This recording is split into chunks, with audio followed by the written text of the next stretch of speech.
10 years pa yung supposedly before you retire, 10 years ka pa, but you opt to early retirement.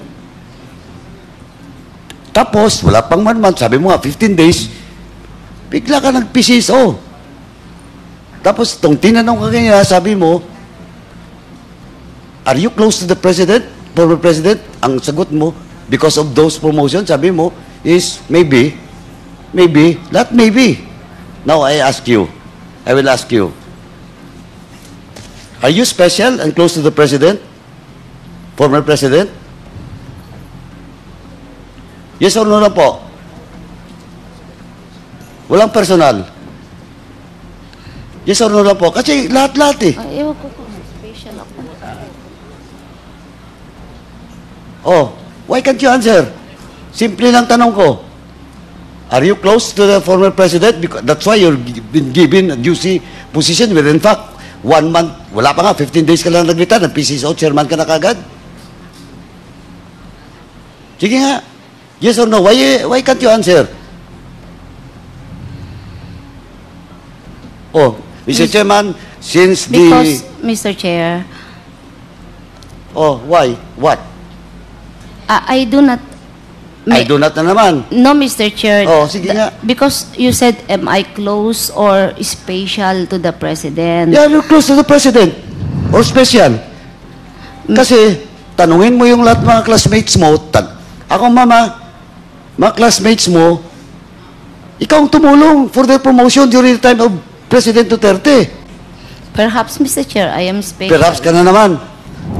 Annulled. Annulled na kayo. Yes, Your Honor. Yung po bang si Narsolis, walang asawa, tata? Binata ba yung Narsolis? Annulled. Pap, may asawa po at mga anak po. O, hindi bawal. May asawa siya eh. May asawa po yung SPO4 na... Alam mo ba yon? Colonel, may asawa siya? Alam mo? Yes, Your Honor. Ano eh? Ibig sabihin, talaga nag-isinungaling ka dito. Kung yung relasyon mo kay SPO4 na solis na may asawa, nakarelasyon mo, maniniwala ba kami rito? Nagsasabi ka ng totoo? Sabihin mo sa amin. Oh, 3 na ang ang nagkakatugmang salaysay laban sa'yo. Inamin mo rin na si Art Narsoles, karelasyon mo. At sinabi rin ni Tata na may asawa yung Narsoles. O, kanina tinanong ko kung bawal. Hindi bawal kung binata, ang sabi ni Congressman Acop. May asawa si Narsoles. Alam mo na may asawa. O, nirelasyon mo. I will give Mr. you, Chair, in the next hearing, Mr. Chairman, in the next hearing, tatanungin kita ulit kung sasabihin mo ng totoo. Mr. Chair, I'm telling the truth, Mr. Chair, in my mother's grave. Yung travel ko sa state, sinabi ko na po ang totoo. I don't even know the answer why my visa was invalidated by... Hindi lang yung visa, Miss Garma, alam mo kung bakit ka pinigil. No, Mr. Chair, I do not know, Mr. Anyway, Chair. Mr. Chairman, if I ask her... Mr. Chair, if you, I will be proven, Point of order, Mr. Chair. na Point I'm of order. lying. House Squad Committee Representative Ace Barbers. Magandang umaga po, Kong. Hi, good morning. Si Chacha po. Si Chacha at saka si Ted. Hi, Chacha and Ted. Morning. Good morning po. Good morning po, Rep. Thank you for being on the show. Mukhang medyo bumabawi pa kayo ng tulog dun sa naganap na hearing kung saan inabot na nga po kayo ng madaling araw. Kong, gusto ko muna malaman, paano po napasok dito sa hearing last week itong pangalan ni Police Lieutenant Colonel Santi Mendoza? Siya po ba mismo ang lumapit sa Quadcom? Yes, totoo yan, Chacha, no? Kasi nung siya'y lumapit sa amin through a common friend, no, ni Congressman Dan Fernandez, nagsabi siya doon na siya'y nakokonsensya at gusto niya magsalita. So, kasi hindi namin napapansin na yung kanyang testimony pala ay tungkol dito sa pagkakapatay kay General Barayuga. Until siya'y umamin at sinabi nga niya na meron siyang gustong sabihin. Kaya sinabi namin na dito sa Quadcom, meron ho kaming pamantayan. Meron din ho kaming mga requirements na kailangan niyang comply. Unang-una, yung magbibigay siya ng sinumpaang salaysay Nang sa ganon ay hindi kami mabaliktad sa future, no? Kasi usually yun ang nangyayari. Pangalawa, kailangan i-vet muna siya ng aming legal team para tingnan namin kung ano yung bigat ng kanyang testimonya. At nakapasa naman siya rito, kaya nung siya nakapasa, binigyan namin siya ng oras dito sa aming investigation sa Quad Committee hearing. Ito po sinasabi ninyo na through Representative Dan na siya lumapit, na kaibigan din po ni Kong Dan. Kailan pa po itong naging paglapit ni Lieutenant Colonel? Is it just this month? Recently lang po ba ito? Kung di ako nagkakamali, siguro mga 2 to 3 weeks ago, meron ng ganyang information at kailangan nga niyang muna mag-comply doon sa aming requirements bago namin siya isalang, no? At nung siya ay nakakomply, bigyan naman po siya ng pagkakataon na makausap at ma-interview ng aming legal team. Yun po ang nakita namin. At meron palang mabigat na testimonya siyang sasabihin. At binigyan namin ng weight ito dahil ito ay admission against self-interest, no? At isa sa pinakamabigat na testimonya yung ganyang klase na merong ganyang klaseng motibo. I'm sure sinasabi nyo nga kanina, bago nyo po ito iniharap sa hearing mismo sa Kamara, nagkaroon din po siya ng pagharap muna sa legal team ng Quadcom. Na-check nyo na rin po itong pagkatao ni Police Lieutenant Colonel Santi Mendoza. Gaano po siya ka-credible at sino po siya para din sa kaalaman itong mga nakikinig sa atin ngayon? Yes, binet muna siya ng aming legal team sa pamamagitan ng interview, pag-background check sa kanya. Siya ay operatiba sa dating membro ng Drug Enforcement Unit, no, sa regional level dito sa NCR. Number 1. Number 2, meron siyang rango na Lieutenant Colonel. Number 3, yung instances na kung paano nangyari yung pagkakapatay kay General Barayuga ay tumutugma naman dun sa initial report na nakuha namin, no, kung paano nagawa, sino ang paano na-execute, no, yung plano. Kaya yun ang aming basihan at nakita nga namin na siguro dapat nating ilabas ito dahil nga ang pinakamabigat na dahilan ay yung kanyang admission against self-interest. Sabi nyo nga, lumapit po siya 2-3 weeks ago. Since then, nasa kumbaga tight security na po ito kasama po yung kanyang pamilya kasi hindi biro-biro po yung kanyang isiniwalat dun sa naganap na pagdinig. Actually, hindi. No, he just walks in casually. Meron naman siya mga kasama. May nakikita naman kaming kasama. Kung di kami nagkakamali, baka yung mga kasama niya, siguro mga kasamahan din niya sa PNP. Kaya although sinabi naman niya na natatakot siya sa kanyang buhay at sa buhay ng kanyang pamilya, hindi naman niya dinenay yun, no? Hindi niya pinagkaila, ika nga. Sabi nga niya na kaya siya ay lumapit para mabawasan daw yung kanyang guilt, no, o yung kanyang guilty feeling dito sa pagkakaugnay sa pagkakapatay kay General Wesley Barayuga. May nahanap po ba ang Quadcom na mas magpapatunay dito po sa mabigat na paratang nitong si Lieutenant Colonel Santi Mendoza? Yes, merong isang witness na nagko-corroborate sa statement ni Santi Mendoza. Ito yung former police, membro rin ng Drug Enforcement Unit noon, na ang pangalan niya ay Nelson Reyes yata. Nelson Mariano? Tama. Nelson Mariano. Siya ang isa sa nag-corroborate dun sa testimonya ni Santi Mendoza na siya ang kumuha ng mga gunman. Opo. Sige, so to follow this lead, Kong Ace, lumalabas nga po, no, na ang kinontak muna nito pong si Edelberto Leonardo ay ito pong si Santi Mendoza na kumontak naman dito po kay Nelson Mariano na kapwa niya pulis para maghanap ng gunman. That's correct. Okay, opo. Sige, bago po itong lahat, ano daw ang motive para ipapatay ito pong si retired General Barayuga? pagkakasabi sa kanya, ito daw ay isang high value target, no, nung kasagsagan ng war on drugs.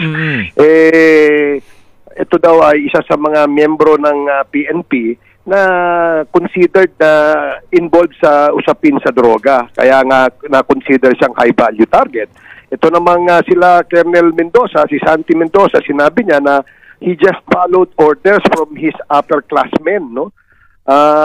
Kasi nga upper-class niya itong si Colonel Edelberto Leonardo at alam niya at hindi tatanggi sa buong PNP na nung panahon ng kasagsagan ng war on drugs, mabigat talaga ang partisipasyon ni Colonel Leonardo at Colonel Garma dahil ito daw po ay malapit, no, dun sa hierarchy o official ng mga PNP at ng ating gobyerno. Opo, yun po ang sinasabi nga na supposed to be ho ay dahilan kung bakit kinakailangang itumba ito pong si General Wesley Barayuga. Pero ano ang motibo nila Ruina, Garma at Leonardo? Talaga, ano, ito ba'y lumabas na ano talaga ang kanilang motibo para ipapatay itong board director ng PCSO that time na si Wesley Barayuga? Well, kung pakikinggan natin yung report ng SITG, no, yung Chief of Police na nagporma ng task force sa City of Mandaluyong nung una, ang ini-establish nilang motibo raw sa pagkakapatay kay General Barayuga ay personal grudge o hindi kaya ay family issues, no. Yun ang establish ng motibo doon nung nag-imbestiga. Nung umakyat naman ito sa CIDG, dahil turn over daw po itong report sa CIDG, lumalabas naman na motibo, dahil nga daw may pagkakaugnay dito sa usapin sa droga. Kaya talagang nakakalito, Ted, no? Kaya nga etong pamilya ni General Barayuga ay nagpasalamat sa Quadcom dahil nga meron pong lumabas sa hearing namin na witness talaga na may kinalaman sa pagkakapatay o pagkakaplano sa pagpatay dito kay General Barayuga. Isang anggulo na hindi daw natingnan nung unang mga panahon nung nag-iimbestiga ang ating PNP. Opo. Tama bang pagkakarinig ko sa pagsunod ko sa inyong ginagawang hearing?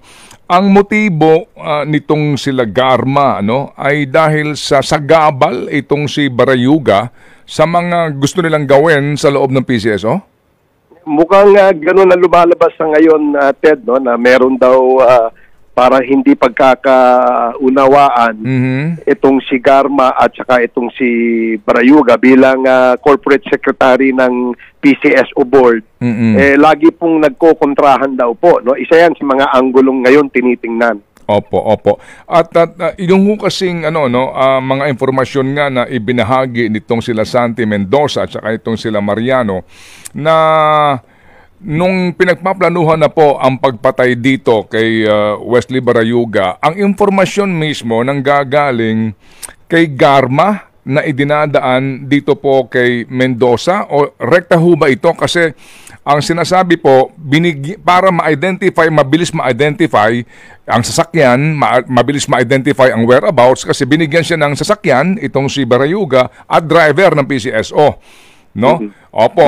At dahil nga doon, madali na siya matunton at malaman kung nasa saan siya. At yung daw hong fateful day na yon ng July 30. Opo. Ng year 2020, yun na nga po, pati ho yung picture, lahat ng detalye, ibinigay dito po kila Mendoza, na ibinigay naman din po kay Mariano na siya ho namang kumontak doon sa talks para abangan na po itong papatayin nila na si Barayuga. Ganun ho ba yun? Hindi, Ted, si Tox ay CIDG personnel, no? Siya ay police na naka-assign sa loob ng PCSO sa office ni Colonel Garma. Anong pangalan talaga nito si Tox? Sergeant Kausapin, ang Jeremy Kausapin yata. Jeremy, no? Kung hindi ko nagkakamali. So, siya ay assigned doon sa loob ng PCSO sa office ni Garma. At lahat ng information tungkol sa kay General Barayuga, kung anong oras umalis, anong sasakyan, anong plate number, ang nagbibigay doon kay Nelson ay itong si Tox. Si Nelson naman, Mariano, siya naman ang nagbibigay doon sa alias Lolo, yung sinasabing gunman. So, malaki ang partisipasyon nitong Tox, alias Tox, o yung si Sergeant kausapin, dahil siya ang nagbibigay ng info mula sa loob, dahil nasa loob siya eh.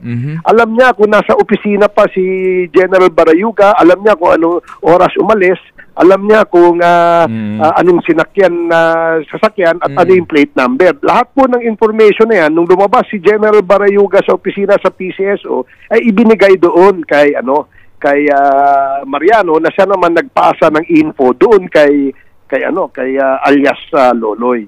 Opo, yung nonoy na yan, yan ang hindi pa identified. Hindi pa na-identify, pero according kay Nelson Mariano, kapag ito'y nakita niya, ay ma-identify niya. Okay. So, Kong Ace, ang nakakadismaya dito, dahil mga pulis ito na may contact na mamamatay tao, may contact na for hire na mamamatay tao.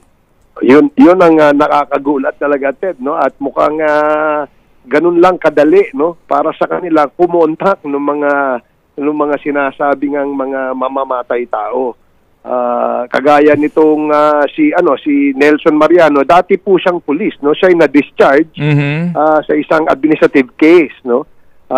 Kaya nung siya ay na-discharge, mukhang nag-iba ng linya, naghanap ito ng ibang kabuhayan siguro, kaya dito siya nakapasok sa ganyang klaseng trabaho. Sige po. So ngayon po ang kainaman sa sitwasyon, ito pong si Santi Mendoza at saka yung Nelson Mariano ay nagko-corroborate sa kanila pong mga statement. Kumbaga, no? Hindi lang ito isang tao. Okay. Yes. Sige po. So sa ngayon, sir, si Edelberto Linardo ay naka-detain dahil na contempt. Di po ba ha? Yes, naka-detain siya ngayon sa House of Representatives detention facility. At kasalukuyan, I think in the coming days, Ted, magkakaroon ng parang preliminary investigation siguro itong ating DOJ, no, through the NBI at saka yung mga prosecutors. Malamang baka diyan kumuha ng mga information at siguro baka ma-file ng kaso. Opo, si Garma ngayon, na-lift na ba yung kanyang contempt? Ay hindi pa, Ted, no? Kasi kinontempt siya ng Quadcom hanggat matatapos itong mateterminate itong committee hearings ng Quadcom.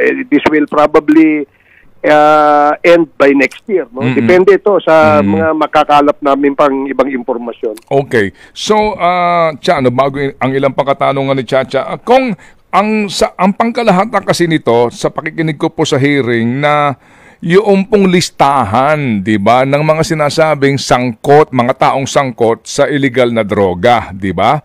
So yes, ito pong si Wesley Barayuga wala naman sa listahan. Pero nung napatay na siya, sinama na sa listahan. Ano po ang inyong kwento ron, sir?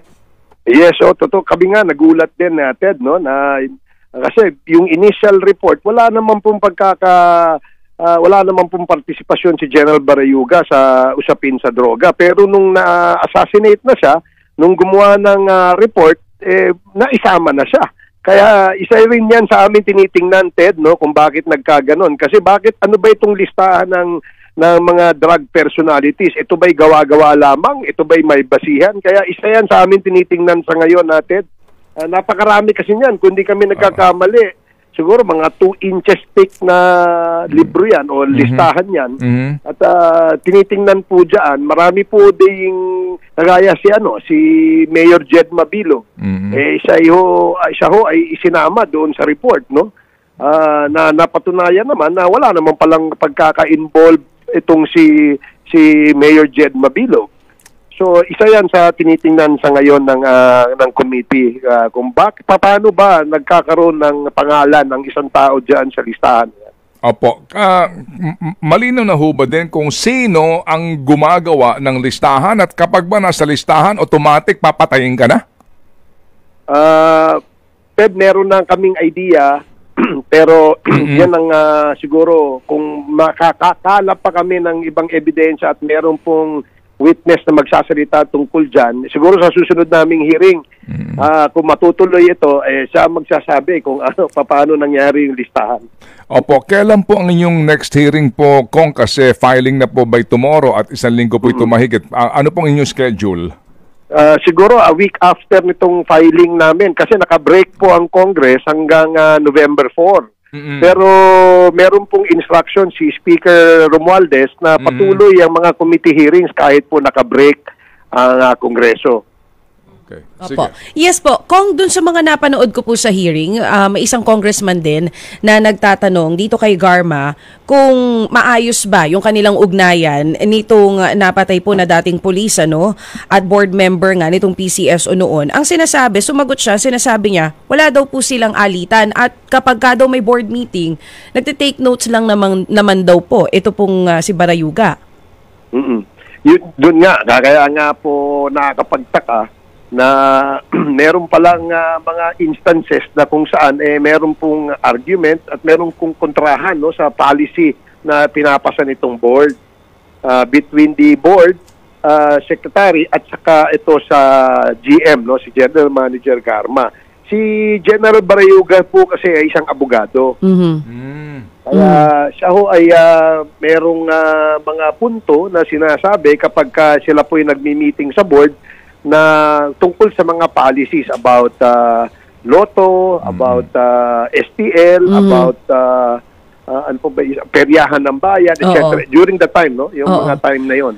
Kaya meron pong mga hindi pagkakaunawaan itong si General Barayuga at saka yung dating GM na si Garma. Oo. Nabanggit niyo po yung STL na nasabi din po dun sa pagdinig ni Kong Dan, yung tungkol dun sa paglagay ng PCSO ng 2 milyon doon daw sa STL Foundation. May kinalaman din po ba ito doon?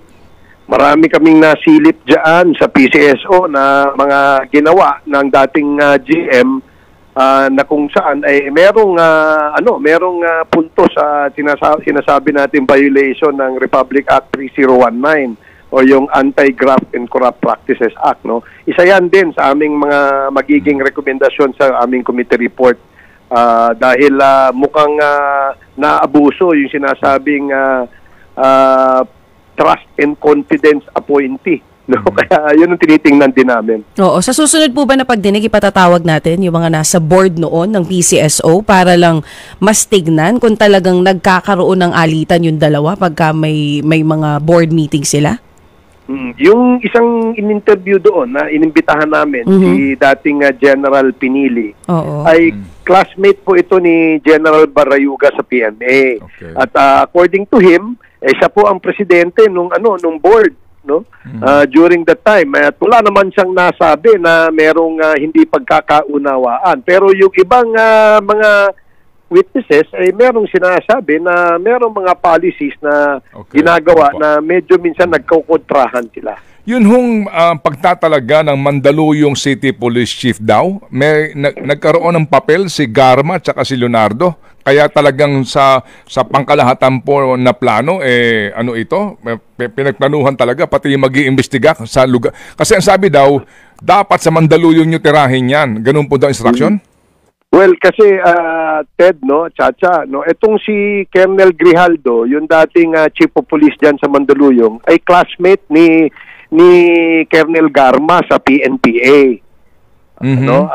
Class 97 sila. Kaya may tinitingnan ding anggulo ngayon ang CIDG tungkol diyan, pangalawa, tinitingnan din kung ano ba yung naging spot report at police report nung dating Chief of Police diyan sa pagkakapatay dito kay General Barayuga. So maraming natingnan na buksan ngayon na anggulo, Ted. So kasi nga nung pinakikinggan ko mabubuong yung kaisipan na ito, pati ultimo sa lugar kung saan siya dapat patayin, specific sa Mandaluyong daw kasi nga yung Chief of Police sa kanila, yun po sinasabi. Yes, so yun ang isa sa mga anggulong lumalabas. In fairness naman dun sa dating Chief of Police, I think he will allow naman to subject himself to an investigation. Opo. Kasi active PNP officer pa rin po si Colonel Grijaldo eh. Okay. So siguro baka itong inutos na investigation ni Chief PNP Marbil, siguro masasalang dito si Colonel Grijaldo. So, ngayon sir, kasi kung ikaw din ang nag-oobserba sa demeanor nitong si Edelberto Leonardo, pati itong si Garma, sila din po sinasabing sangkot sa pagpatay doon sa mga bilanggo sa Davao Penal Colony ng mga Chinese na mga sinasabing drug lord. Ano ho ito? Parang, di ba, parang relax na relax lang, parang simpleng tangge, hindi, wala kaming kaugnayan dyan. Paano po natin dapat tangkilikin itong mga pangyayaring ito at informasyon na ito na mukhang parang criminal syndicate operating within the government? Alam mo, Ted, kaya dapat talaga magkaroon ng isang malaliman na investigasyon dito sa pagkakadawit nitong dalawang dating opisyal sa PNP, no? Si Colonel Garma at saka itong si Colonel Leonardo. Hindi common knowledge po sa buong PNP kung sino itong dalawang ito nung panahon ng kasagsagan ng war on drugs. In fact, may mga, kung natatandaan nyo, si former Mayor Tommy Osmeña noon, sinasabi niya na nung na-assign daw itong si Colonel Garma dyan sa Cebu bilang chief of police, marami pong namatay dun sa war on drugs, no? Mm-hmm. At mukhang meron ngang kung natatandaan mo, Ted, no, na merong isang anggulo na tinanong si Congressman Romy Ako na meron siyang tinanong kay Colonel Edelberto Leonardo kung alam ba niya kung ano yung Kingsmen, no? Yung Kingsmen daw apparently, no, ay isang grupo ng mga PNPA graduate sa class 96 o 97 kung di ako nagkakamali, na may kinalaman dito sa war on drugs, dito sa pagpapatakbo ng STL, etc. Yan po ang tanong ni Congressman na Akop Tinanong niya yan direkta kay Colonel Leonardo. So, mukhang kailangan talaga ng malalimang investigation dito. Ito pong si Leonardo ay NAPOLCOM Commissioner ngayon. Maka-apekto ho kaya ito sa kanya ngayong kredibilidad bilang NAPOLCOM Commissioner considering that they decide on police cases? That's correct. Kaya nga merong panawagan na siya tanggalin na sa NAPOLCOM, no? Dahil nga marami pa hong gustong magsalita na pulis. Kaya nung nababanggit ko noon, Ted, nung tinanong niyo ako kung sino pa yung mga witnesses, sinabi, di ba, kung natatandaan nyo, sinasabi ko palagi na marami hong gustong magsalita. In fact, lahat po yan ay pinai-interview namin, binivet po namin yan, at kapag sila ay willing na magbigay ng isang sinumpaang salaysay, dyan po namin tinitingnan, no, kung sila po isasalang sa Quadcom hearings or not. So sa huling 7 hearing ng Quadcom, kung napapansin nyo, meron pong mga witnesses na bigla na lang lumalabas na may kinalaman dun sa usapin ng Quadcom.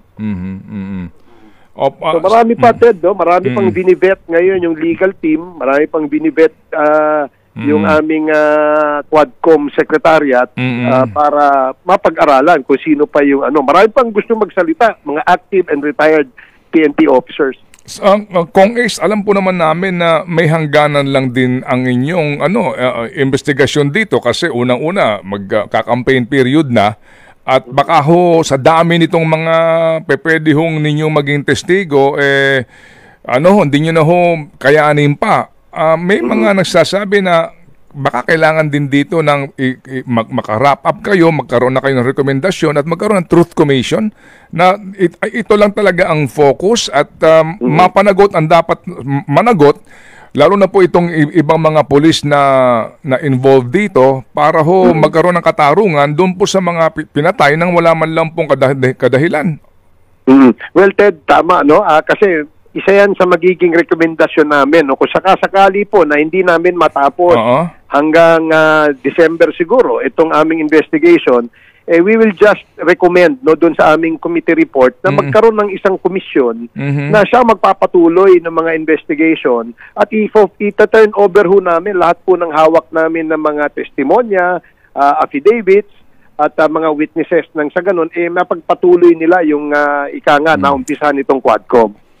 Okay, sige po. Pero kung kaya po naming matapos, base lang po sa aming nahahawakan ng mga ebidensya, both documentary evidence at testimonial evidence, magre-recommendar ho kami ng aming committee report. Initially,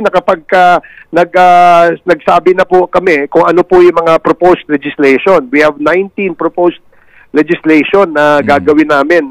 Ito ang pinakamadali siguro, pero dun sa pagkakadawit ng mga tao, mga personalidad sa mga kaso, siguro tama ho kayo. Yung commission na gagawin, yung Truth Commission na yan, ang siya na lang po magpapatuloy. Okay, sige po. So sir, magawi ako kay Jiang. Ano ho ang basa niyo ho dito? Dito po sa inilabas din, sa Quadcom hearing tungkol sa sinasabing pahayag ng isa sa mga kapwa spy umano ni Alice Guo. Nako, kami nagulat nung lumabas yan Ted, kaya nga binigyan namin din ng oras para mapag-usapan sa harapan mismo ni Alice Guo yung video na yan na inaamin nung na siya ay isang spy, gaya din daw ni Alice Guo. Wala naman po siya makukuha kung siya ay magsalita tungkol dyan. At kahit kung nakita nyo kung ano yung reaksyon ni Alice Guo nung pinalabas namin yung video na yan, ay parang siya ay galit na galit. At kitang-kita na talaga namang inaasahan na kami ide-deny niya gaya nung kanyang laging ginagawa. Opo, ang sabi ng kanyang abogado, baka AI yan.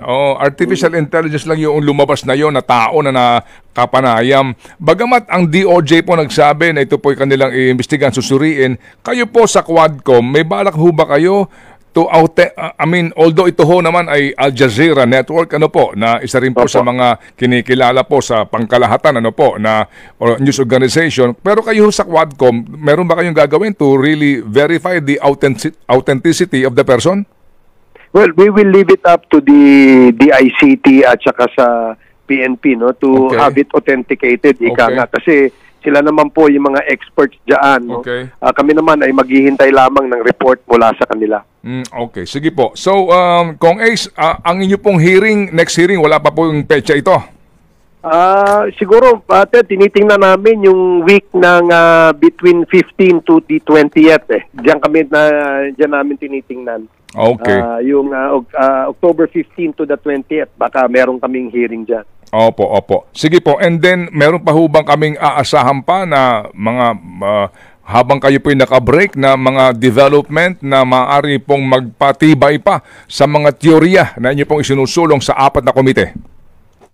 Ted, yung aming legal team at yung aming secretariat sa Quadcom ay patuloy yung kanilang vetting, patuloy yung kanilang pag-i-interview dito sa mga gustong magsalita. Napakarami po kasi nila. But hindi po hindi naman po lahat ay aming bibigyan ng pansin. In fact, meron nga kaming tinanggihan, Ted, na isang witness sana na napakaganda nung kanyang statement. Pero because napakaganda nung kanyang statement, ay nagduda ho kami. Umabot pa kami sa punto na siya ay nagkaroon ng psychiatric examination at muntik na nga po mag-polygraph test. Kasi para makumbinsi ho yung mga membro ng Quad na kung totoo nga ba yung sinasabi nito. Kaya at lumabas dun sa aming evaluation sa kanya at evaluation ng secretariat na hindi po siya dapat paniwalaan. Meron po siya kasing signs of being a pathological liar.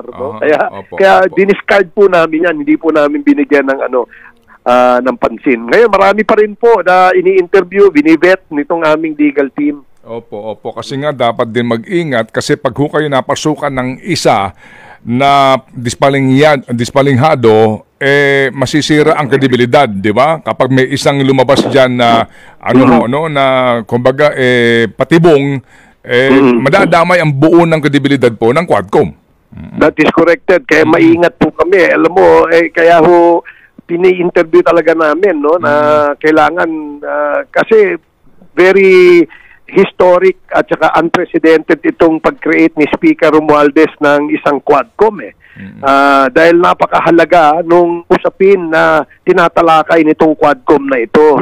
Kaya maingat po kami sa sa credibility. Of course, hindi man po natin malalahat, no, meron din po tayong kumbaga na hindi po perfecto, ibig kong sabihin, no. Kaya talagang maingat po kami. Okay, sige po. Salamat na marami, Kong A, sa inyo pong panahon at kami po ay nabigyan po ng sapat at tamang informasyon sa napaka-importanteng isyong ito. Salamat po, Kong A. Mabuhay. Thank you very much, Ted and DJ Chacha. More power sa inyo. Para sa iba pang karagdagang mga balita at impormasyon, ay huwag po nating kalimutang mag-like, share at comment sa video na ito, at huwag po rin nating kalimutang mag-subscribe to continue supporting us. Maraming salamat po sa inyong panonood, at naway tangkilikin po ninyo ang aming YouTube channel.